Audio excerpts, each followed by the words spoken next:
السلام علیکم۔ آج کی کہانی رات کا مسافر اور چراغ کی لو۔ کوفہ کے ایک چھوٹے سے گاؤں میں منصور نامی ایک جوان رہتا تھا۔ منصور ایک خوش اخلاق اور نیک دل انسان تھا، لیکن اس کی زندگی کا سب سے بڑا دکھ اس کا چھوٹا بھائی زبیر تھا۔ زبیر جوانی کی راہوں میں بھٹک کر غلط صحبت میں پڑ چکا تھا۔ شراب نوشی، قمار بازی اور بدکاری اس کے روزمرہ کا معمول بن چکے تھے۔ گاؤں کا ہر شخص زبیر سے نالاں تھا اور لوگ منصور کو بھی طعنے دیتے تھے کہ وہ اپنے بھائی کو سدھار نہیں پاتا۔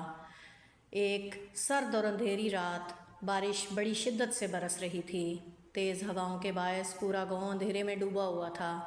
منصور اپنے گھر میں چراغ جلا کر اللہ کی عبادت میں مشغول تھا اور ساتھ ہی اپنے بھائی کے لیے رو رو کر دعائیں مانگ رہا تھا۔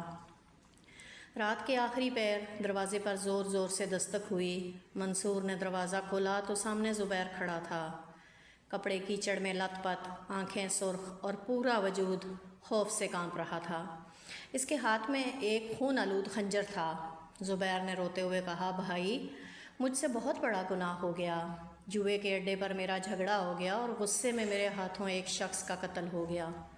پولیس اور مقتول کے رشتہ دار میرے پیچھے ہیں، مجھے چھپا لو ورنہ وہ مجھے مار ڈالیں گے۔ منصور کا دل دہل گیا۔ اس نے زبیر کو فوراً اندر بلایا، اس کا خنجر صاف کیا اور اپنے گھر کے پچھلے حصے میں چھپنے کو کہا۔ کچھ ہی دیر میں گاؤں کے چودھری اور سپاہیوں نے گھر کا گھیراؤ کر لیا۔ سپاہی نے منصور سے پوچھا، منصور، تمہارا بھائی قاتل ہے، کہاں ہے وہ؟ منصور جانتا تھا کہ اگر سچ بتایا تو بھائی کو پھانسی ہو جائے گی اور اگر جھوٹ بولا تو گناہ ہوگا۔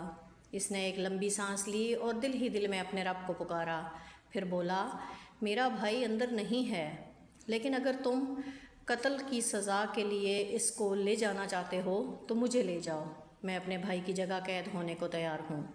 سپاہی منصور کو گرفتار کر کے لے گئے۔ منصور نے جیل کی اندھیری کوٹھڑی میں پوری رات سجدے میں گزاری اور روتا رہا، اے پروردگار، میں نے اپنے بھائی کو دنیا بچانے کے لیے اپنی آزادی قربان کی، لیکن تو اس کی آخرت بچا لے، اس کے دل کو ہدایت کے نور سے منور کر دے۔ دوسری طرف جب زبیر کو معلوم ہوا کہ اس کے بے گناہ بھائی نے اس کا گناہ اپنے سر لے لیا تو وہ اس کے بدلے قید میں ہے، تو اس کا ضمیر جاگ اٹھا، اس کی روح تڑپ اٹھی۔ اس نے سوچا، ایک میں ہوں جو اپنے رب کی نافرمانی کرتا ہوں اور اپنے بھائی کو دکھ دے رہا ہوں، اور ایک میرا بھائی ہے جو میری جان بچانے کے لیے اپنی قربانی دے رہا ہے۔ زبیر کے دل کی کائنات بدل گئی۔ اس نے اسی وقت وضو کیا، سجدے میں گر پڑا اور اپنی زندگی میں پہلی بار اتنی شدت سے رویا کہ اس کی ہچکیاں بند گئی۔ اس نے سچے دل سے توبہ کی، اے اللہ، میں تیرے ہر حکم کا گناہ گار ہوں۔ آج اگر تو نے مجھے معاف نہ کیا تو میں جیتے جی مر جاؤں گا، مجھے ہدایت دے دے۔ صبح ہوتے ہی زبیر سیدھا قاضی کی عدالت میں پہنچ گیا۔ اس نے بھری عدالت میں اپنے جرم کا اعتراف کیا اور کہا، منصور بے گناہ ہے، قاتل میں ہوں، مجھے سزا دی جائے اور میرے پاک دامن بھائی کو رہا کیا جائے۔ عدالت میں موجود تمام لوگ زبیر کی یہ حالت اور اس کا تحول دیکھ کر حیران رہ گئے۔ منصور کو فوراً رہا کیا گیا۔ جب دونوں بھائی ایک دوسرے کے سامنے آئے تو زبیر منصور کے قدموں میں گر گیا اور بولا، بھائی، تمہاری محبت اور قربانی نے مجھے جہنم کی آگ سے بچا لیا، میں نے اپنے رب سے سچی توبہ کر لی ہے۔ قاضی نے جب زبیر کی سچی توبہ اور منصور کی بے مثال قربانی دیکھی تو اس نے مقتول کے گھر والوں کو راضی کیا، جنہوں نے زبیر کو صدقے دل سے توبہ کرنے پر اسے اللہ کی رضا کے لیے معاف کر دیا۔ توبہ کا در کبھی بند نہیں ہوتا، انسان چاہے کتنا ہی بڑا گناہ گار کیوں نہ ہو، اگر وہ سچے دل سے ندامت کے ساتھ اللہ کے حضور جھک جائے تو اللہ اس کی تقدیر بدل دیتا ہے۔